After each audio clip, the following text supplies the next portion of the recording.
Once again, this is Brian Wilson, February 6th, Market Structure Edge demo. We're thrilled that you are able to join us. So Henry and I will be sharing the demo today. Just a couple of rules for those who might be new to the demo. All questions are welcome.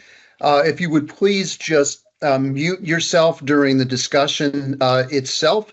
That would help us so we don't have any background noise. But once again, fire away with your questions, and we will do our best to answer them.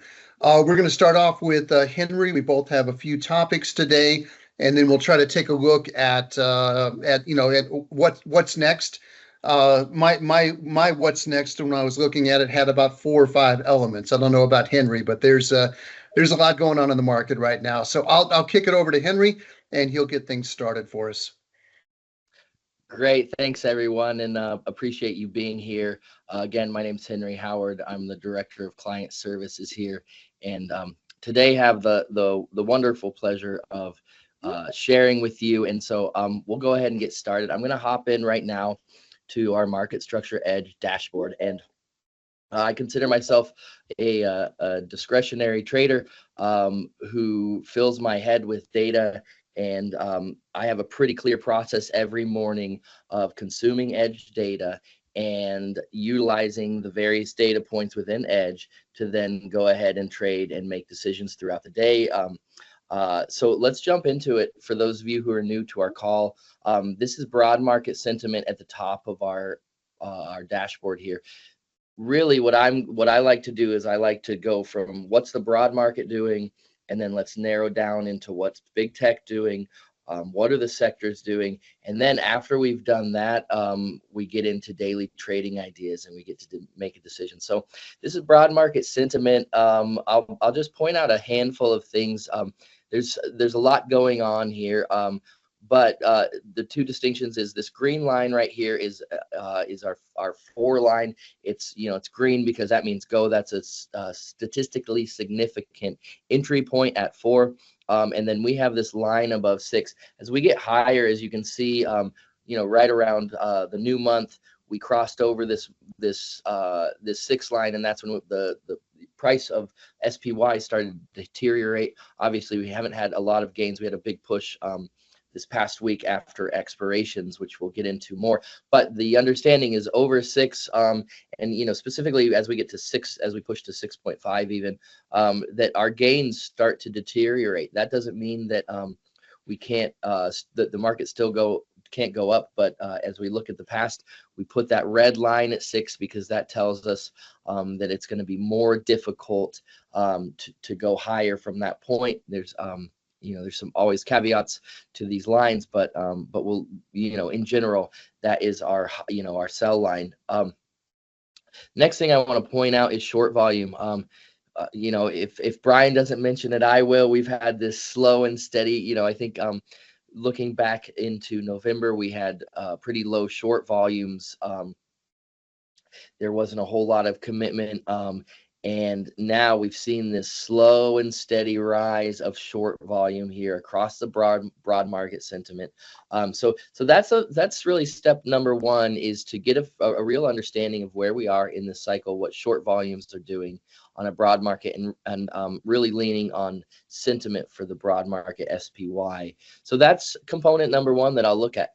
Number 2, what I'll hop over to is our default momentum and low volatility portfolios. So number 1 is momentum. What I like to look at first, and I'm highlighting it now, I hope you can see it, is companies, the number of components or number of names that are in our momentum portfolio. I think yesterday this was 14 names. It's been declining. Correct me if I'm wrong. I think last week it was somewhere near 54 names or something like that. So what that tells us is, what can indicate is where we are in that move. As the number of momentum names is rising, those moves tend to be stronger. And as it declines, it becomes sort of the running out of a move. Also, low volatility, seeing that there's 10 names. a lot of the time, if you've been with Edge for a while, you'll see a lot of names either shift out of low volatility, like there'll be, for example, there are a lot of names in momentum, and we really have sort of what we might consider a bull market. And then other times we'll see low volatility portfolio really populate, and that tends to show that the market is choosing lower risk names. So again, we're understanding cycles. We're understanding on a month-to-month basis where we are within that cycle. So one, broad market sentiment; two, momentum and low volatility components or companies. Number three is I'll go down and I'll check our big tech.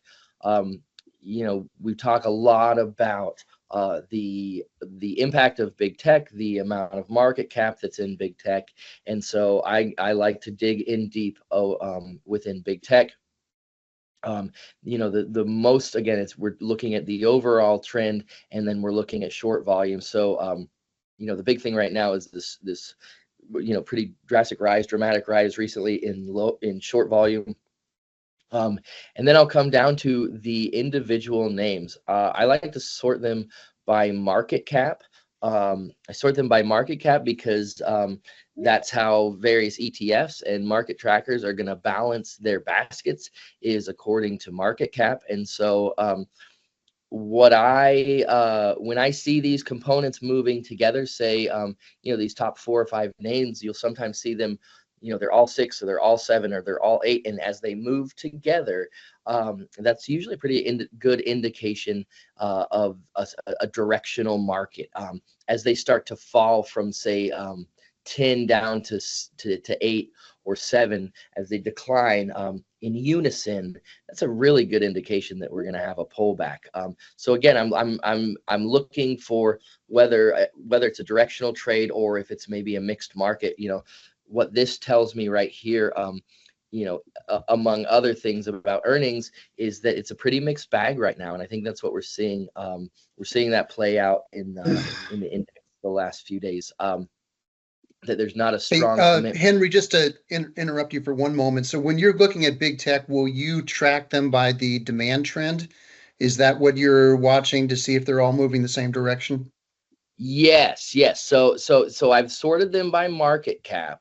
So I see, according to market cap, what are they going to implicate in these various baskets? And then I'm going to look at demand, and I'm going to say, well, are they moving together? Sometimes you'll have, these top 6 or 7 names all moving in unison.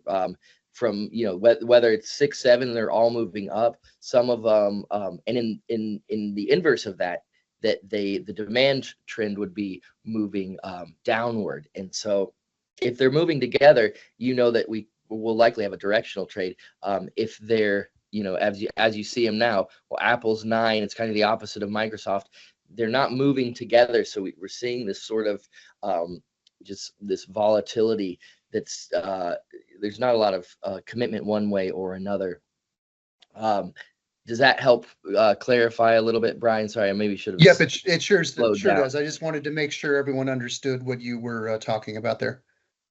Yeah, no, thanks for slowing me down. And feel free to jump in. I know we have a lot of users. Feel free to, when we get running on these concepts, feel free to jump in on us, unmute yourself, or drop a question in the chat.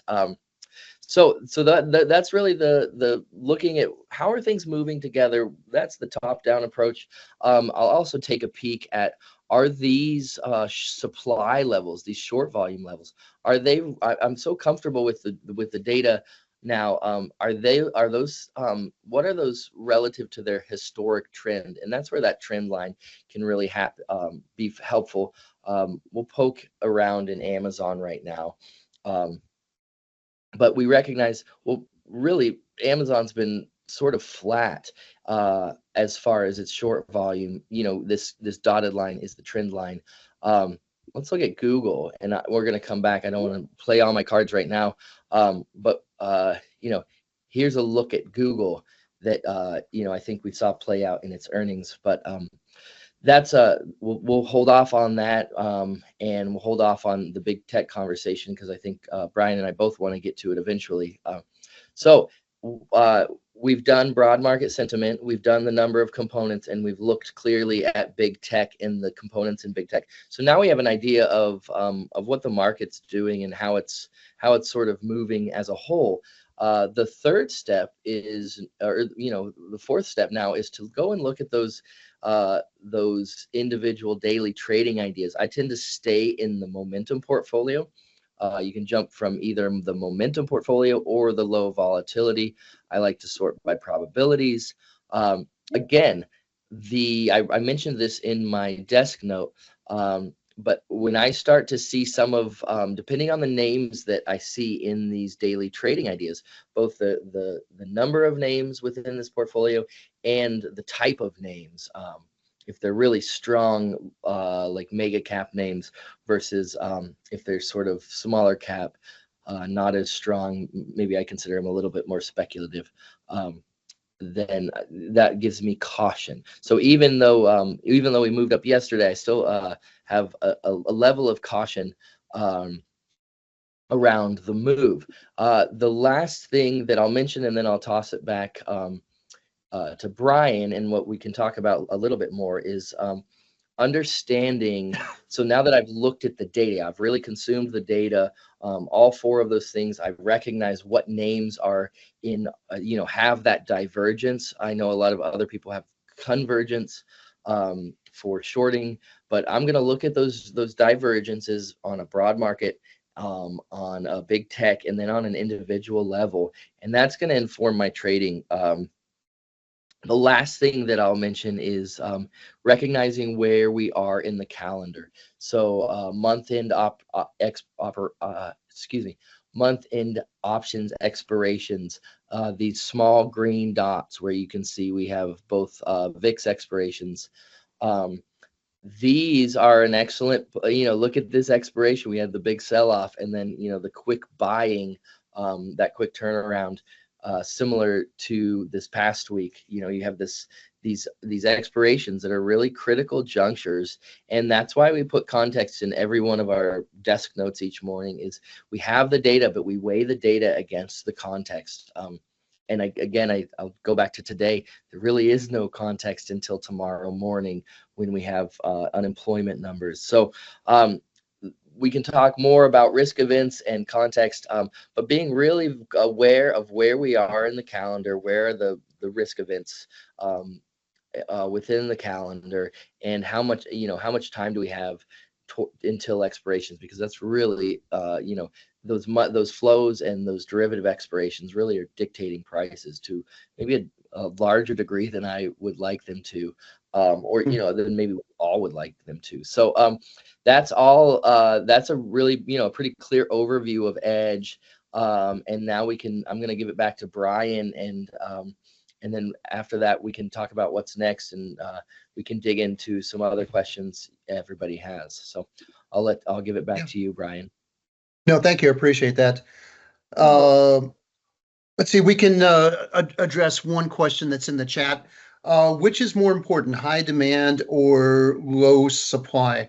And we can go to Palantir as an example. Okay, so let's take a peek at that one. To answer the first part of the question, high demand takes precedence over supply. So that's the first part of the question, but let's go take a peek. I'll share my screen. We'll go to Palantir as an example.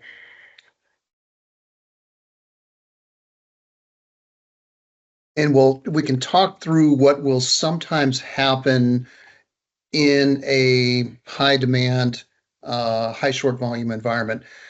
So here's Palantir, obviously moving higher.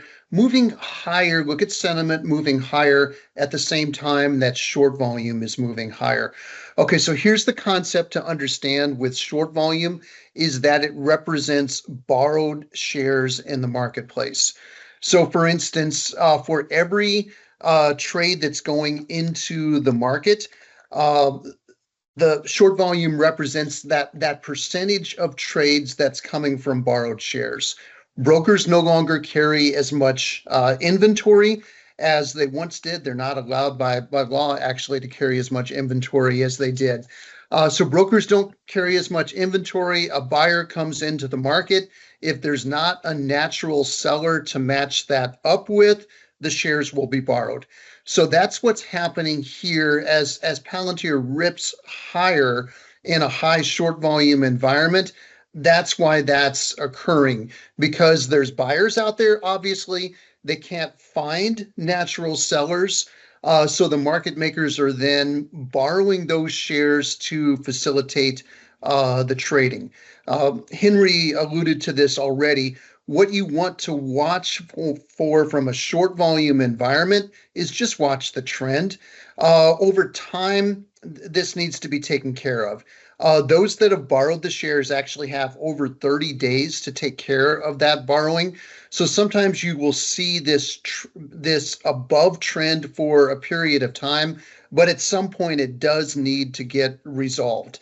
Now, ideally for us, if sentiment is 10 out of 10, you would love shorts to get covered at higher prices.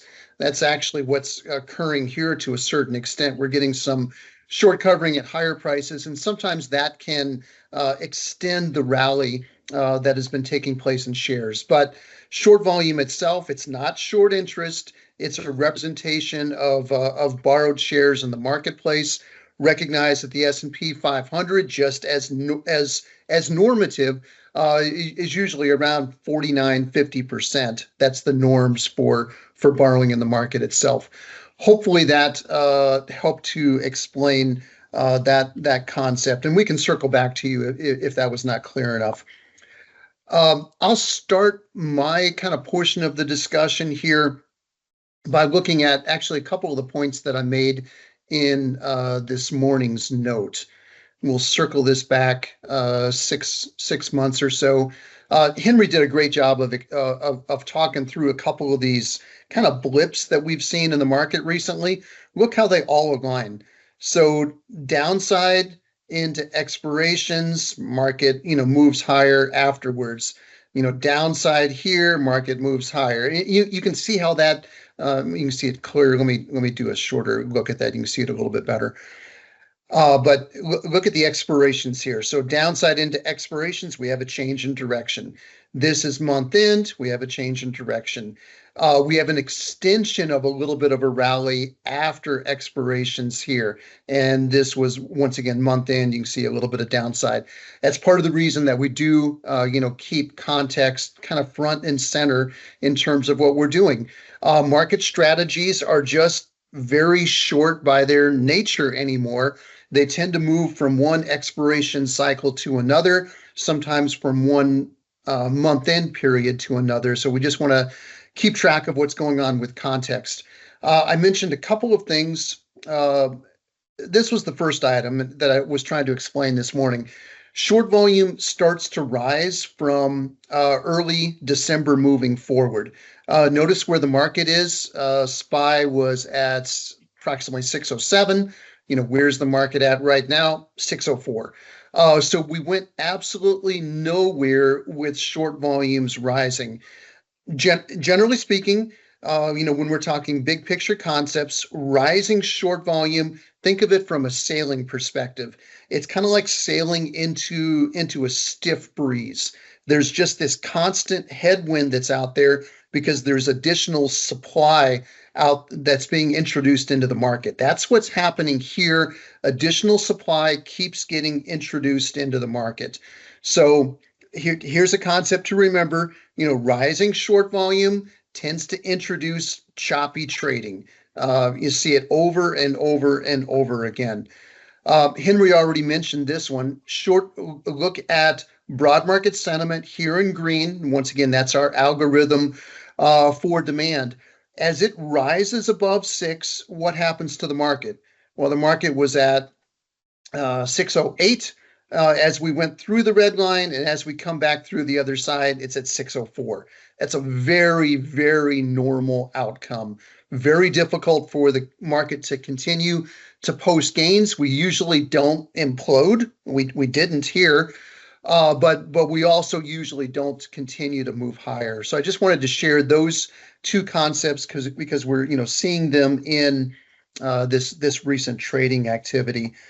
I did want to move over to the daily trading. Like Henry, I look at this every day. I drop them into portfolios. I watch them, throughout the day. And actually, let's go take a peek at an example. So I was looking at OKLO earlier today. Some of you might have noticed this. Look at the extreme volatility at the beginning of the day. I was actually watching that, considering a possible intraday trade. Normally if I'm using daily trading ideas, I'll trade at the end of the day. How would I approach this one if you see a name rapidly deteriorating? Well, the first thing you want to do is go and look at the actual volatility in that name.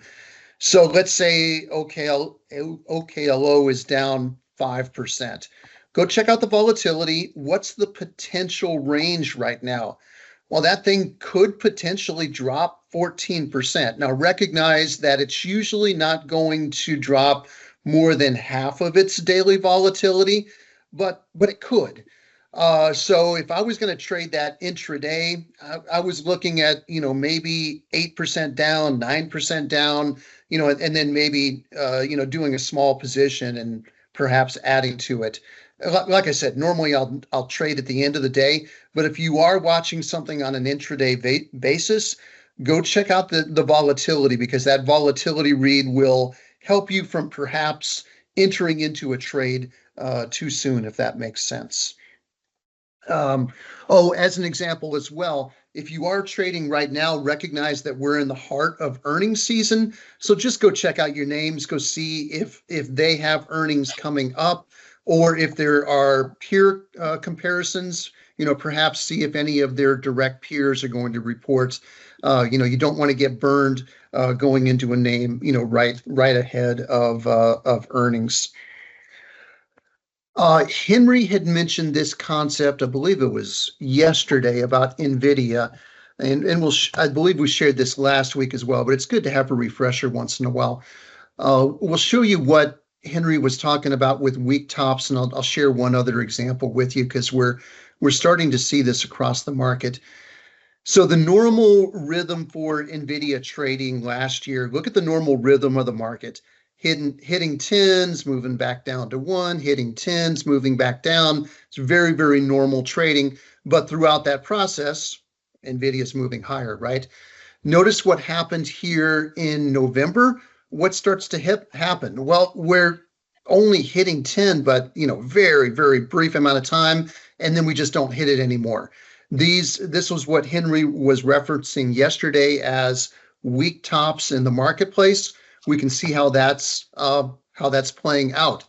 I was looking at this name earlier today. Similar example, ACIW. It's a payment company, but look at the strength that it had last year as it routinely hit 10s. Look at how often it was hitting 10s. So it's hitting 10s. Steep rally in shares. Of course, when it's in that 10 out of 10 and short volumes are low, that's an even better environment for appreciation. Almost the same time as NVIDIA, look at what's happening here. Demand is not as strong as it once was. So you're getting that concept of those weak tops. Of course, we're looking at more of tech companies here, but that can play out for any company that you might want to consider. Share one other specific example. We'll go back to Oklo. I think that's how you pronounce it. I'm not exactly sure. One thing that's been helping me out a little bit with my recent trading is I'll just pull up a chart and I'll take it back 1 year. Specifically, I want to look at the last 6 months, but I'll look at a big picture concept. So what I want to do in this trading is I want to see how often is it hitting 10s, and in the past, and if it's hitting 10s, like how often does it tend to stay there? So for instance, if we're here for a week, but this is the normal rhythm for this stock, well, I know, we're probably getting a little extended here from a sentiment perspective. Sentiment's probably going to fall pretty soon. as you can see here, there's a lot of evidence that, once this stock hits 10, it stays there for a while. So that gave me confidence in a recent trade that even though we've been at 10 for a little while, I looked back at, recent evidence, and it's best, this gives me the big picture perspective. But if I really want to see what's happening recently, narrow that down a little bit to the 6-month look, like, okay, this is what's been happening recently with this particular stock. I can see once it gets into a rhythm, once that demand heats up, it does tend to stay there, at 10 for a little while. So hopefully that concept might help a little bit. That's just part of how I approach some of the daily trading ideas. I think that was, yeah. I think that was it for some of the points I wanted to cover. I was going to get into a little bit of my what's next, and Henry, feel free to jump in. The first point here for what's next is right here. Falling sentiment. We're down to 5.9. Short volume, continues to rise up to 50.5%. One thing to recognize here is that even though sentiment is falling, it's still above neutral. In general terms, when sentiment is above neutral, well, that supports market gains. If we look at what's happened, let's take it back to the first part of the year. I believe the S&P 500 is up about 3%. What have we been tracking during that time? Well, almost the entire time, sentiment has been above neutral. So rising sentiment over time tends to produce market gains. It's just kind of a general concept to remember. In terms of market sentiment getting worse, and what do we really need to watch out for? When it moves below 5 and that stretch from 5 to 4, that tends to be one of the worst stretches for the market. If you're shorting the market, that's kind of a sweet spot for shorting the market. Obviously, Henry already mentioned this. If it gets below 4, that becomes a buying opportunity. If we're in a terrible, bear market, then all bets are off. Everything's just, awful in that type of environment. But you don't tend to have much of a window for shorting. That window tends to be pretty short. Once again, about 5 to 4 is what you're looking at there, and that's kind of what to watch out for if you're trying to stay long the market. So sentiment falling, short covering. I mentioned this briefly in this morning's note, and let me show you what I was referencing. I didn't have an opportunity to kind of share a visual picture. Look at where short volume is right now, 50.5%. This is a 1-year look. How often have we been at these levels? Basically twice.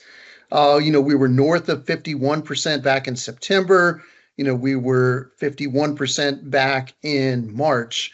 And we were right around this level there in April and May, but we don't tend to get to these levels very often. It's been a very, very long run moving higher. It wouldn't surprise me if we start to get some short covering here fairly soon. Now, I could be wrong about that.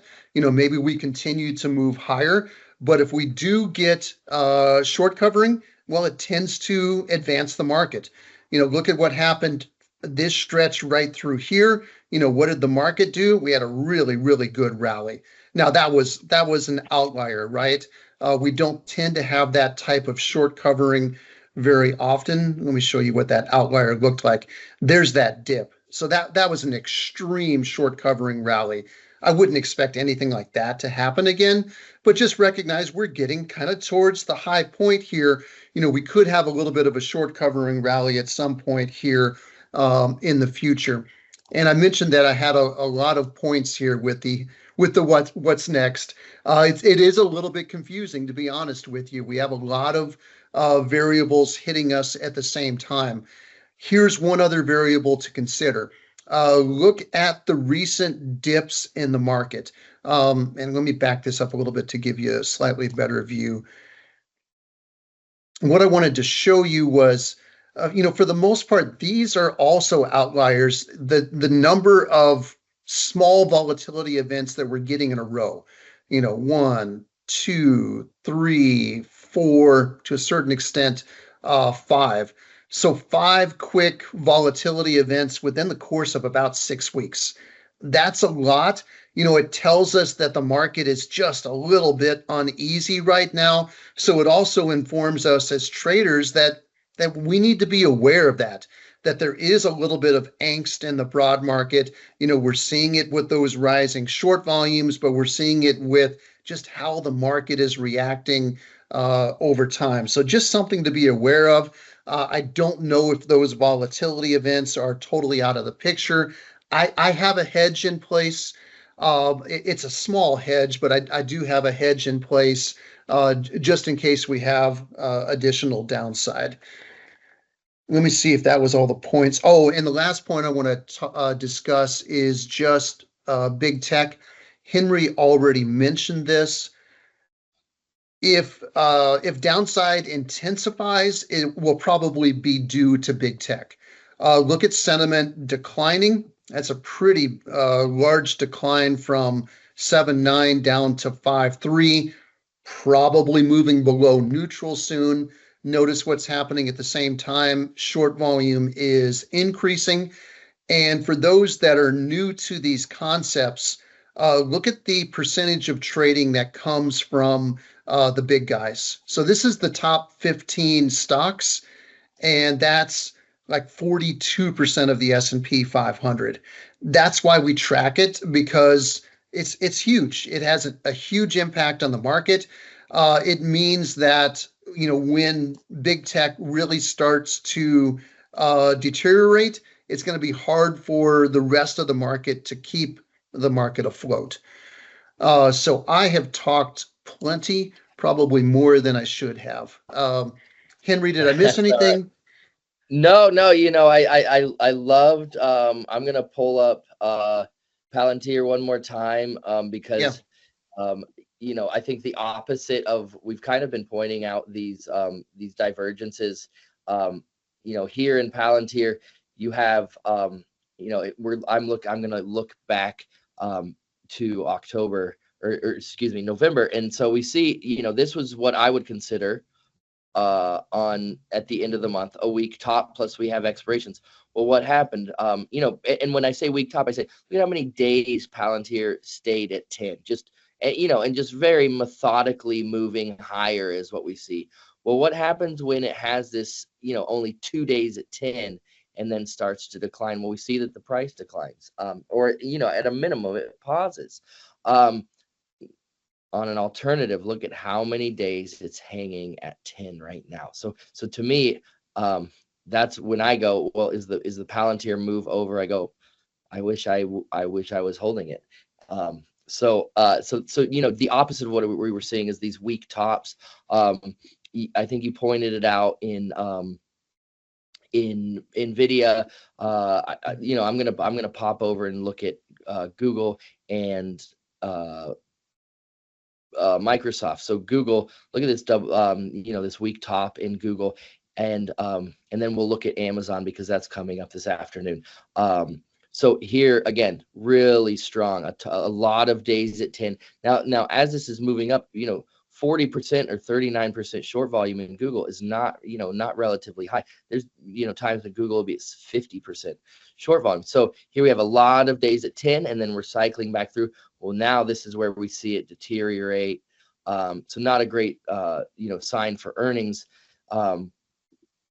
The other one that I wanted to look at very quickly is Microsoft. Same thing is, here we had Microsoft spent a few days at 10, right? And we're looking, really what we're processing is the last 90 days. I mentioned our profiler. If you use profiler, you can look back 90 days. I don't know why Microsoft dropped out on me there. Come on. Well, the point is that it's a very similar look at Microsoft. And what we're looking for is that I don't know why this is close that. There we go. Okay. So what I'm just gonna pull this up. So here we have Microsoft again. A few days, it's got 3 days at Microsoft. Well, here it can't reach 10. So we know that that's not a great sign for Microsoft. And then what I'm going to do is I'm going to jump to Amazon, and I'm going to make a distinction in Amazon today. Here we have Amazon going back again to November, a lot of days at 10. We cycle back through, we go up as short volumes rising. People are covering, people are hedging. As price goes up, people put on shorts. That's the part of a long short portfolio. That's the purpose of squashing volatility, is that as the price rises, short volume, that they're hedging using short volume. It's only once short volume deteriorates that we start to see that price drop. Well, here we have Amazon, lots of days at 10. Well, what happens here? Just a few days at 10, sentiment declining. But the unique thing that I'll also point out is short volume only at 35%. So there's a real, what that tells me is there's a lot of unknowns with earnings today with Amazon, that there's not a lot of confidence one way or another. So I'm waiting to see that. I'll say what I think is coming, Brian, and then you can say what you think is coming. Again, going back to our calendar is, we have unemployment tomorrow, which is, is going to be a really important data point. But more so than that is we still have about a week and a half until VIX expirations. For those of you who don't know or don't use the resource, if you go to Using Edge, how it works, you can actually pull up the full 2025. Here you go to resources, you go to expirations calendar 2025. And there you can see when we look at, so what I'm really looking for is, well, we still have about 7-8 trading days until we get to this VIX expirations on February 19th. So as much as I see this, the broad market declining, Brian, I think you're probably right that there's going to be a short covering rally, and then somewhere around the 19th is when the market might consider that it's time to risk off a bit. So I hope that's what you have, but I'll leave it at that. Yeah, there's certainly some uncertainty right now. Thank you. Benham, you had a question. Feel free to jump on. I was looking at the daily trading ideas, and there were two names, LEGN and TRA. These are 100% probability, but their demand is 8. Obviously, if the demand was 10, we would have loved to trade them. What are your thoughts? Probability 100%, but demand is really not 10. Any comments on that? Henry, do you have any comments to start? Yeah. So the probabilities are pulled again from our back testing tool, and so that's why I mentioned Profile on occasion. Is within Profiler, if you look back specifically, I mean, we can pull up. You said LEGN, right? Yeah, LEGN and TRA, these two, yeah. So the point of when we look at LEGN, we're looking back under similar conditions over the last 90 days. How often did that stock rise? Well, here we have LEGN, and we say, well, when short volume. Let me just make sure that I'm on the right time frame here. I am under a 90-day. So here we have when this is moving up. Well, this actually moved up. Now, as it moved down, of course, you see the sell-off. But what we're really looking at is in the last 90 days, under these conditions, did that stock rise? Well, yeah, in the last 90 days, 100% of the time under these conditions, that was the case. Now, does that mean that it's 100% of the time in the future? No. But it gives you a really firm understanding, especially if you use Profiler, of what to expect within the behavior of that stock. So if you want to dig in, if you have the time, Benham, to dig in, what I would say is I would go into Profiler and I would play, put LEGN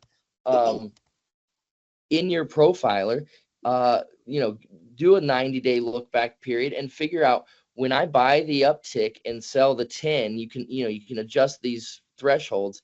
What's the outcome? Well, when I buy the 1, I only lose 6%. Well, what if I buy the 5? So if I buy 5 and I sell the 10, or I sell the downtick, it's still a negative return. If I sell the 10, I'm now it's only a 3. So what I recognize is, as LEGN gets up to 10 or starts to downtick, that's when I want to sell it off. So really the percentage is just, back to your point, is the percentage is really just about understanding the back testing tool and knowing that historically this is how LEGN will respond under these similar conditions in the last 90 days. Yeah, that's the understanding, the thought process behind the percentages. But when we look at the demand, which is not lower, would you pass, or would you still consider that for a trade, but get out soon?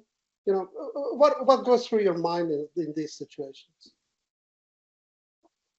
Yeah, I can address that, Venom. You go ahead, Brian. I would still consider it for a trade, but I would just be aware of what's been happening. And I'll share my screen for 1 second. We're kind of running up against the end of our time. By the way, here's the calendar if anyone's interested. That's on our homepage under resources, and then you can see the different expiration calendars there. But let me show you LEGN. And part of what goes through my thinking when we're looking at names like this. So if we're looking at LEGN, notice what's happened here. It's been a little bit of a change, right? So demand has actually been weakening in this stock coming into this daily trading idea. Probably not as strong to me versus something, let's say it entered here, or this would be a better example. It moved up to 9, but it was in a rising sentiment environment. That would be a stronger consideration to me. There's nothing wrong with this, but just recognize that demand has been weakening. Could it take another leg down? Sure, of course.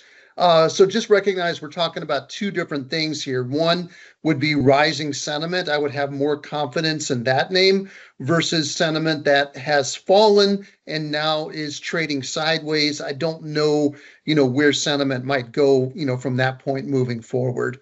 So hopefully that's, something that might be, helpful in that consideration. All right, thank you. Yep. Well, guys, thank you so much for your time today. We greatly appreciate you joining us. We are available via email at any point whenever you have questions. But thanks again. We hope you have a great rest of the day, and we'll hope to catch you next week.